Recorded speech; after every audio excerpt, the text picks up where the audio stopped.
H-Town, what it do? I'm Nick Stevenson, the president of Houston Sports. He is Ruben Calvillo, Mr. 713. Welcome to episode 11 of the Twin Toros Podcast. I want to thank you all for your support.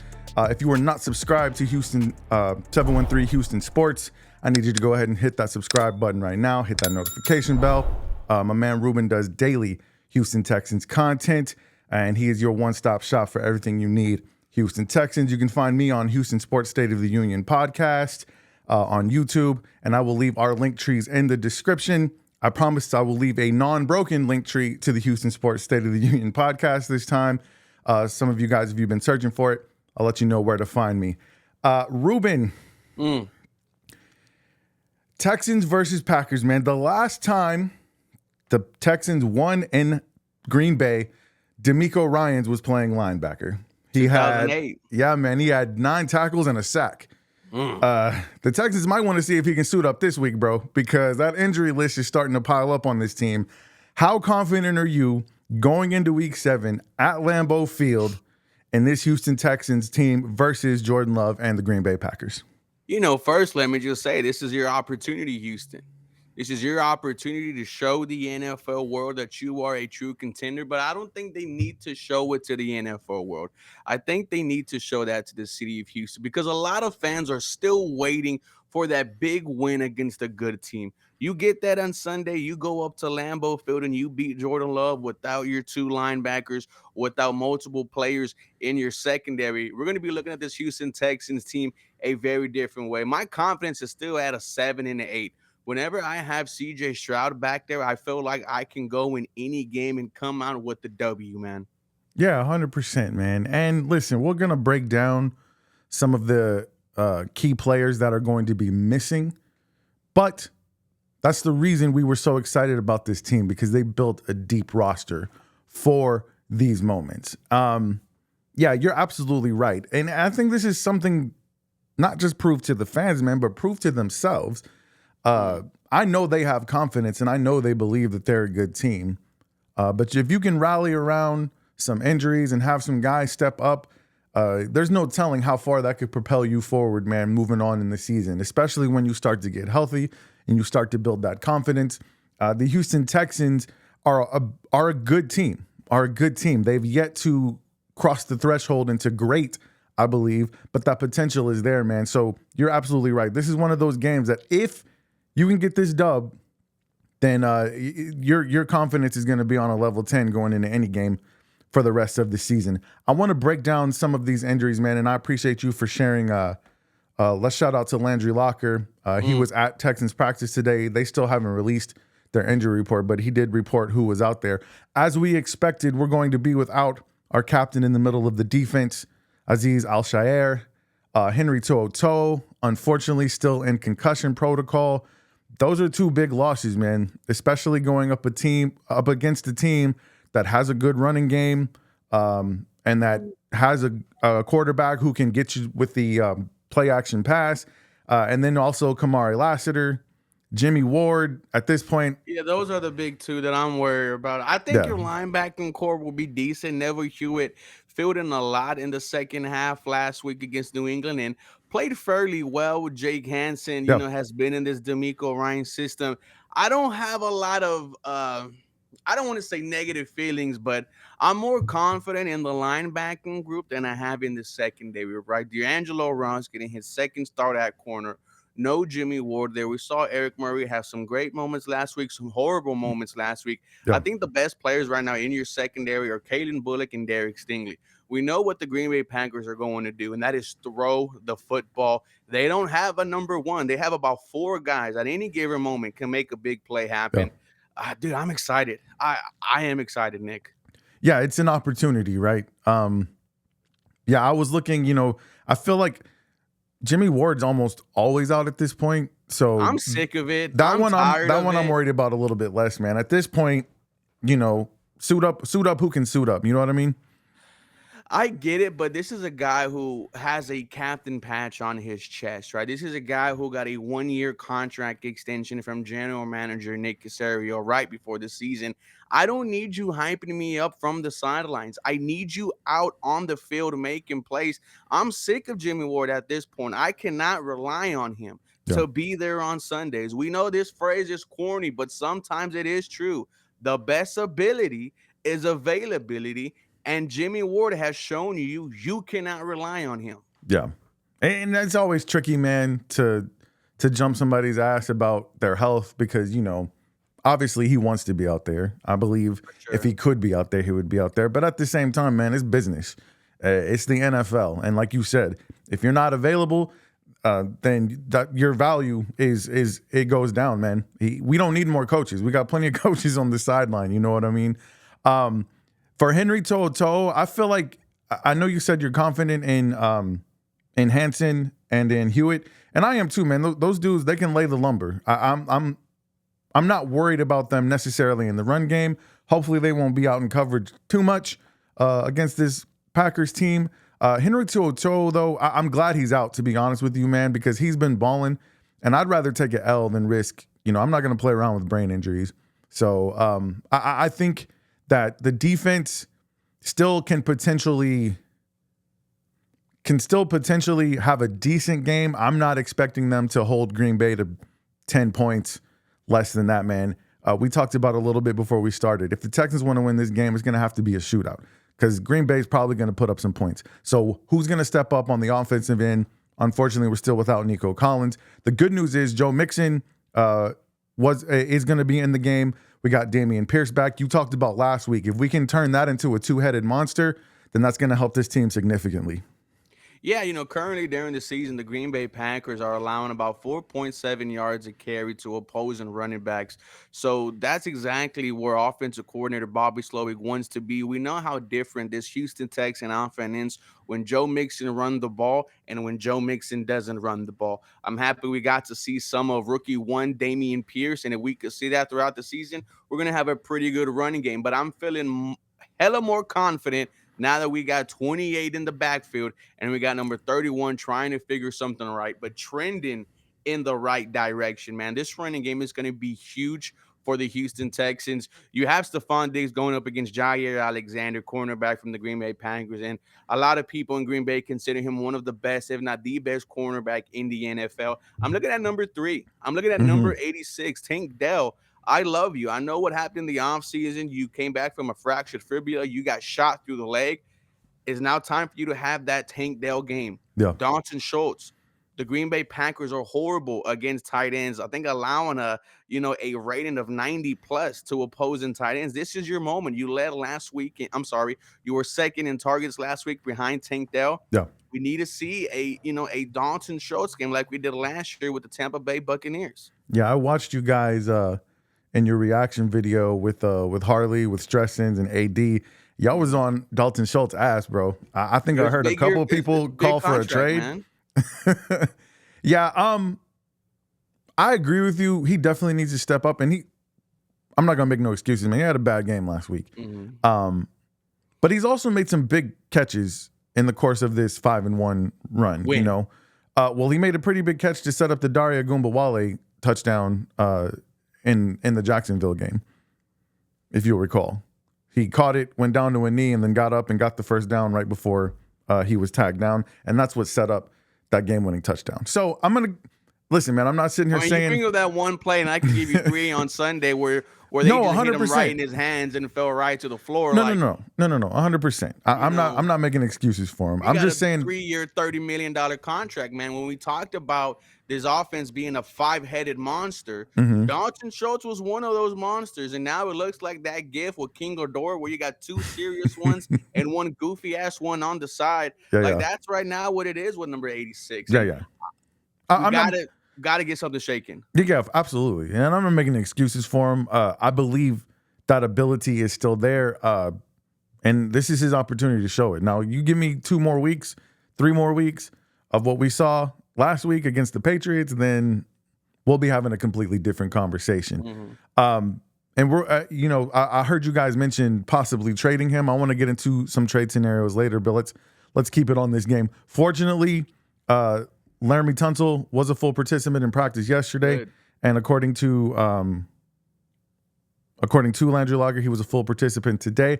That's good.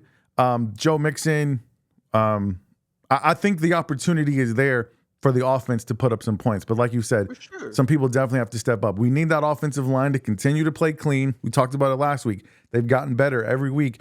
Keep doing that because, it's going to be Green Bay. It's going to be loud. Fortunately, it's not going to be cold. I think the weather, there's supposed to be a high of 75 on Sunday. So that's perfect football weather, man. So there shouldn't be no excuses as far as dropping passes, cold weather. This is an opportunity for this offense to still ball out. And I agree with you. Tank Dell and Dalton Schultz are going to be a big part of that. And hopefully, man, I'm telling you, man, when I think about if we can get consistently Joe Mixon in that 80 to 90 yard range and maybe Damian Pierce in that 50 to 60 range consistently, man, I'm telling you, this offense is going to be cooking with grease, especially when they get Nico back. I'm going to be honest with you, man, though. I'll be the bad guy, man. I don't know if they're going to be able to overcome the injuries this week. I'm a little bit concerned about the defensive side of the ball or the offensive side of the ball? Because it's not like Green Bay's defense is anything to write home about. Could you name any one of their pass rushers right off the top of your head? No. That's I'm not concerned about the offensive side of the ball, other than as we've seen throughout the season, if the Texans beat themselves on offense, they're going to be in trouble in this game. So hopefully they continue to improve and keep it clean. I'm worried about more so the defensive side of the ball, like you were talking about, the secondary for sure. Because if Jordan Love has one of those games and these receivers have one of those games where everything's cooking, it's going to have to be a high-scoring game. You're not going to win a low-scoring game against the Green Bay Packers with all the injuries that you have on the defensive end. No, 100%, which is why I think we're all going into this game expecting a shootout. That's what I expected. Our defense right now is depleted. The Green Bay's defense, they're decent, but they're not that good.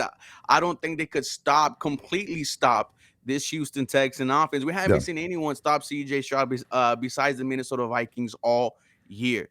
So yes, I do agree with you in that, in that sense. I am kind of worried about the secondary. Dude, I think, Jordan Love could potentially have a big day, which is why one of my keys to the game is this front four. Will Anderson Jr. coming off the AFC Player of the Week, 3 sacks, 4 tackles for loss, a pass breakup. They ended up in an INT. Danielle Hunter got a sack last week. Hey, you also get back Danico Autry from a 6-game suspension. What'd he do last year? 10+ sacks for the Tennessee Titans. This front four has to dominate, has to wreak havoc for you to win this game. Absolutely. As good as Jordan Love is throwing the football, he could also give you an INT. So far, averaging 1 a game. In his 4 games, he has 6 of them. A 3 INT game against the Minnesota Vikings. Everyone's struggling against the Minnesota Vikings. But man, if your front four puts Jordan Love under pressure, got him uncomfortable, I think this, depleted secondary could have some opportunities, man. But overall, I'm still predicting a shootout, man. On my channel, I said both these teams might be in the 30s. That'd be great, man. It'd be an exciting game to watch, that's for sure. And to be able to finally see this offense clicking on all cylinders, even with some pieces missing, man, that would be great. I'm glad you brought up the D-line, though, because that's 100% the angle I wanted to take. You get Danico Autry back. Foley Fatukasi did practice today, so he should be good to go, hopefully. And then you got the 2 edge rushers who balled out last week. That's going to be the key. Like, if you can make it so that the secondary doesn't have to hold up for very long, and you get that pressure, and you're able to contain Jordan Love, who can move around a little bit, that's going to be your key to, like you said, keep them off the field. And then when you have the ball, let's run that thing. Let's kill some clock. And I think there is an opportunity there. And if they do that, they will win, man. When I did my show, Houston Sports State of the Union podcast, shameless plug, when the schedule was released, I had this chalked up as a loss. At this point, I was telling you before the show started, if they were healthy, I might be ready to change my mind on that.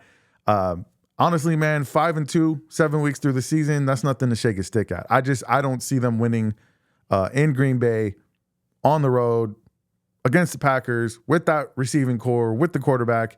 I have a score prediction, 24-21 Texans. I mean, You have it being a close Packers. game. I mean, I have it being 1-2. I had the Texans winning by a field goal. I've seen That would be great. CJ Stroud, without an O-line, without two of his wide receiving core, still put up insane numbers. I think it's going to come down to whichever quarterback has the ball at the end, whichever quarterback does not turn the ball over, is going to win this matchup. And once again, I bring up Joe Mixon. I think he is going to be a huge part of this game. You look at the other running back on the opposite side, Josh Jacobs is not having that hot start to a season that we were expecting. Josh Jacobs was someone I wanted in the offseason.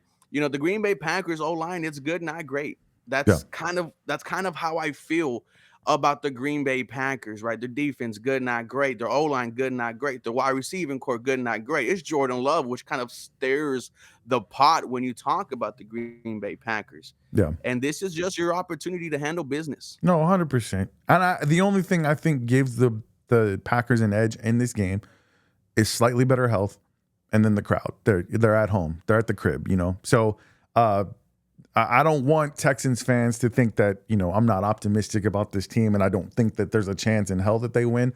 But I feel like this is almost one of those scheduled losses, right? You're coming off a win streak. You got some injuries. You're going on the road. Like, if they lose this game, I don't think Texans fans are going to panic unless they get blown out. Oh, you're dead wrong on that. You think they're going to panic? 100% going 5-2, 7 weeks into the season? Did you not hear the spaces after we blew out the Patriots? That's true. Did you not hear how negative they got after you put up 41 points? Like, that's true. This is a thing with Houston Texans fans. I said this last week. I'm going to continue to say it. Until this team goes far into the playoffs, gets to places they never gone before, the stigma of same old Houston Texans is going to be there. And it's not going to go away until this team reaches heights that they never seen before. So I can guarantee you, as a matter of fact, we'll pull it up if it happens next week, the amount of overreactions from a loss. Yeah. I that's a fair point, Ruben. You're absolutely right about that. But you and I, who have been through the battles, we've been through the really, really bad times. I think you and I, and we talked about last week, we're those glass half full type of dudes. If you told me at the beginning of the season, hey man, after week 7, the Texans are 5-2, I don't think you would trade that away for anything. So, and man, they definitely have a chance to win this game. If everything goes right, then we could come out of this game at 6-1, and I don't know, Texans fans might not be happy, bro, until we get to the AFC Championship game. No, this is the game, bro. I'm telling you. Like I don't know why it's that way with this fan base. Is like we're yet to fully buy in, which is fine. I understand it. I'm not gonna force anyone to change their way how they view about their favorite football team. You thought you would have saw that, hey, we're all bought in after the Buffalo Bills game, right? If you notice, there's been a trend so far this season. It was, oh, you can only beat the shitty teams. Then it was, oh, you could only win by 3 points. Bro. Like, you are going to win ugly. Then when you blew out the Patriots, it was, oh, why did you let a rookie quarterback score 21 points on you? This is the game, I think, that can silence all that. Like, it's all systems go. If you walk in with no linebackers, a depleted secondary, and win this football game, it would just scream Houston Texans new era, man, if you get this done. Yeah. I agree with you 100%. I hope I'm wrong, man. Don't get me wrong. Like, Texans fans, Twin Toros fans, 713 Houston fans, and Houston Sports State of the Union fans, listen, I'm not going to predict this team to win every game. But I hope I'm wrong, man, because if they do win this game, then, like I said, I think that's going to be the shot in the arm that this team needs to be extremely confident going forward when we play the Chiefs, when we play the Ravens, the Lions, all these other teams. If you go in Green Bay, a place you've only won one time, and it's been over a decade, against that team, that history, the mystique of Lambeau Field, I think that would be a huge win. And especially the last time we won, it was by a field goal as well. I think it was Neil Rackers, right? So if we get our boy Kaimi Fairbairn to bang out a 50-yarder in Lambeau Field for the for win, the bro. win. Oh man. Okay. I'm not going to change my prediction again, man, but I'm hype. I'm ready for this game for Yeah, I sure. mean, it's just like this season has been, not only has it been crazy 5-1, but let's say you do win this game. Now you could say, hey, I went to a Gillette Stadium where I never won before and I got a W. Hey, I went into the historic Lambeau Field where I haven't won in a decade hmm and I got a W. I mean, this is just more pelts on the wall that we are adding Yeah. to this 2024 Houston Texans season. At one point, because I've already heard it from some people. At one point, are we going to start having the conversation? If we win this game, right? If we win this game, is this our year? I've Yeah. already seen some DMs. Hey, this might be our year. I'm feeling great. I'm feeling fantastic. Dude, you beat Green Bay, it's going to amplify. Yeah. This is one of those games where, because the Texans are underdogs in this game. 3-point So, underdogs from yeah. BetUS. Yeah. So this is one of those games where if you win it, you count that as a plus, right? Because you're probably going to lose one maybe that you shouldn't down the line. At least you hope you do. You hope you don't, but it's possible. I talked about another in that same show when the schedule was released. We talk about, and you're talking about it as well, the Texans doing things they've never done before. Well, they've never won a road game in the playoffs at all. They've never gone past the divisional round. And I said, if you want, and part of the reason, last year it's cold as hell in Baltimore. You can't tell me that didn't have anything to do with the Texans' performance. And I understand the Ravens have a really good defense as well, but I don't think the Texans' offense crossed the 50-yard line in that game, but once or twice. So if you don't want to have to worry about that, though, stack up as many wins as you can. Get that number one seed in the AFC, man. Then the road to the Super Bowl is coming through H-Town, and I know that's going to be difficult because there's a team in Kansas City that might have something to say about that. But right now, you got to lead on the teams you thought were going to be in the mix with you, the Ravens, even though the Ravens are starting to get hot, the Bengals, all of those teams, you have more wins in them. You're sitting in second place right now. You have a real opportunity here. So if you can notch a W in a game that you probably should lose, then that's just, like you said, more pellets on the wall and more chances of you doing something you've never done in history. Now, you talked about it. It broke right at the end of our last show. Mario Edwards Jr. suspended for 4 games. The good news is you get Danico Autry back.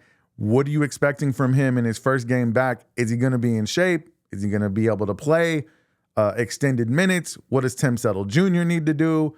How healthy is Fatukasi? What's your expectation from Danico Autry coming back? Yeah, I feel like it should be 100% all systems ready to go. It's not an injury that he's coming back from, ladies and gentlemen. It's a suspension that he's coming back from. Phil Lorenzo Fatukasi was at practice today. That's a good sign for Sunday. He's been playing fantastic for you. Khalil Davis from the USFL has been playing fantastic for you as well. Yeah. I am excited to see what Danico Autry could bring. You talk about another pass rusher in this already dangerous front four. The Houston Texans currently lead the NFL in pressure rates. Those pressures are going to start registering the sacks. And the fact that you added someone who had 10 last season, it's going to get real dangerous. Absolutely. Absolutely. All right. 713 Houston Sports. That's my man Ruben Calvillo's channel. If you guys are not following that by now and subscribed yet, please do so. I watched you do a video because the trade deadline is coming up. I watched you do a video about some trade speculation, some moves you thought you should make. Should the Texans make a move before the trade deadline? And who do you think they should make a move for? I mean, absolutely. How do you not, at 5-1, first place in the AFC South, second place in the overall division? We saw the New York Jets get Devontae Adams. We saw the Buffalo Bills get Amari Cooper. Hey, I thought they didn't need a number one wide receiver. Right. You're looking at the secondary. You're looking at the safety group, right? We were kind of looking at the name of Pat Surtain until Mr. Albright said that wasn't going to happen. Greg Newsome from the Bears, Grant Delpit, from the Browns. Grant Delpit as well from the Browns are names that we could look at. We got to start looking at some of these ass teams and see who could we pick off, man. But I think I saw Dr. Barrett on Twitter yesterday bring up Marshawn Lattimore from the Saints. That would be insane. Wow. But yes, the Houston Texans should be buyers. They should be trying to make phone calls. They already did a deal trading Cam Akers back to the Minnesota Vikings. So I'm just waiting to see what Nick Caserio is going to do. I know he's already looking at trades, right? You saw the type of offseason that he had. And you go 6-1, you go 7-1. It's going to be very hard for Nick Caserio not to pick up the phone and say, we're all in 24. Yeah. And I know that some people are skeptical about them making a trade for a corner because what do you do when you get Kamari Lassiter back? But that's a position, man, you can't have too many corners. You can't have too many safeties. So maybe not go break the bank. I'll let you guys know, I write for SB Nation, the Dream Shake, the Texans counterpart, the Battle Red blog. There's 5 players here that they mentioned. One of them was Hassan Reddick from the New York Jets. I don't think you make a move for that type of tackle. I know he's been holding out for a contract. If you bring in Hassan Reddick, then what are you going to do with with Danico Autry, and what are you going to do when Mario Edwards comes back? I think that's crowding that defensive tackle room entirely too much. But Budda Baker from the Cardinals, I think that would be a pretty decent pickup if you can swing it. They brought up Jonathan Jones from the Pats. These are DBs who, those would be rentals more than likely. But that's really all that you need for this season, man. Like you said, if you're trying to do something you've never done before, then let's bring in these guys. That would make a significant difference. And then they brought up Greg Newsome II from the Browns as well. I think we have to trust Nick Caserio at this point. Mm-hmm. He's made really smart moves. He hasn't put this team in a difficult position at any point. So do you think Texans fans are going to be mad if the Texans stand pat and don't do anything? Mad. You'll be mad? I'm going to be mad. Yes, of course. Because if you are indeed 7-1, 8-1, and you're at the trade deadline, which is at November 5th, and you don't make a move, it's like we're in a league where it's also, let's see what the other guys are doing. Right. Well, the other guys are gearing up. Yeah. Right? Devontae Adams to the Jets, Amari Cooper to the Bills. There's going to be other moves being made. I promise you. I can guarantee you. The NFL trade deadline has been active the past couple of seasons. If the Houston Texans are serious and if a deal makes sense, if you want to go all in, no one's going to be mad if you decide to go in on one of these players. Yeah, Greg Newsome, Budda Baker, Jonathan Jones, you're probably talking like a 4th, 5th round pick for those. If that's all that stands between you and shoring up that secondary and you don't do it, then yeah, I agree with you. There's no reason to do that. And these aren't players that are going to take over your starting lineup once you start getting healthy. And getting healthy is something that excites me, man, because I know we're dealing with some injuries right now. Knock on wood, nothing has been season ending up to this point. When you start getting into that back end of the schedule, when you're getting to the Chiefs, when you're getting to the Ravens, the Lions, the Cowboys, if you can get healthy at the right time, man, the potential for this team is really, really great. And I hope that Houston Texans fans, I know it's easy to have short memories and forget that a short 3 years ago, this team was terrible, awful, booty juice, like completely garbage. And the fact that we're sitting here at 5-1, talking about possibly going 6-1, we have a chance to stretch that lead in the division and a chance to put the Houston Texans in the hierarchy of this league, in the same conversation with the best teams in this league. It's a great time to be a Houston Texans fan, man. So I'm super excited. Go ahead and give me your score prediction. I gave you one.